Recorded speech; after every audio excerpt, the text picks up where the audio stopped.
On the second day of their July meeting, the UC Regents offered an open session to allow the public to comment on the proposed 9.6% tuition increase. University workers and students from various campuses expressed their concerns and made themselves heard. I do not appreciate these continued fee increases. Furthermore, I believe that it is time for you, the Regents, to come up with new ways to get funding for the UC. I just come to speak for all of us as workers, you know, UC students and UC workers. We all going through a change. We all need a change, and only way we're going to get a change if the Regents will help us and we work together. My message to the Regents is, you know, to open your hearts up. You know, you have the power and position to do what we ask you guys to do. I'm being given the charge, the stewards of a great big flock you're accountable to that impact thousands of lives.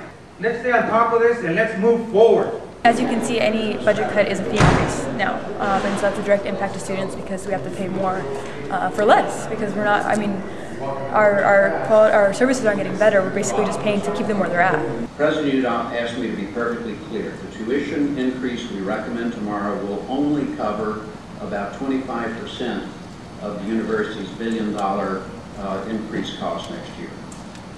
The budget is not being balanced exclusively on the backs of students. We will cover the rest through additional meaningful cuts to campuses, additional revenue strategies, one-time spend downs, and ongoing efficiencies.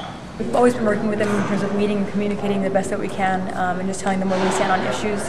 If they want to join us in Sacramento, as we've done that in the past, that'd be great. I think we just need to get them on the same page as us in terms of what we think is the best solution, which is like a long-term revenue source, or long-term sustainable solution such as a revenue source.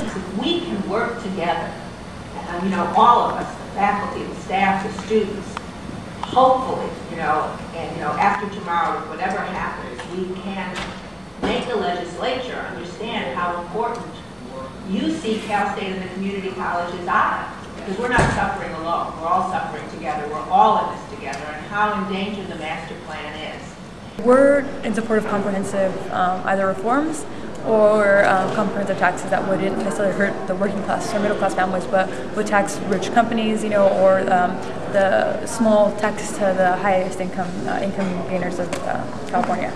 The cuts to UC don't benefit the people that we serve. We know that there is much work that can be done in Sacramento to actually improve the chances of serving these people at the University of California. We have ultimately the interests of our families in mind, but also, right alongside that is the interests of the patients and students. And, if we can't work with the UC management in Sacramento on behalf of our students and patients, then our students get robbed. Our students are facing a fee increase. They're going to vote on it tomorrow, and there's no excuse for it. 2 years ago, there was a lot of student activism, a lot of student outrage, and that was showing. Students have just kind of become, I don't want to say normalized because I feel like they're still very angry, but it's just difficult to keep continuously protesting and being there all the time because we have lives. We have to pay. We have to for school. We have to work. We have to be in school. Yeah, we are going to be trying very hard to communicate with the Regents today, and then we will be here tomorrow. We expect that we're hoping that some students will be here tomorrow. I know it's summer, but we would absolutely stand in support with whatever they're doing as well. For the Daily Californian, this is Kelly Fang.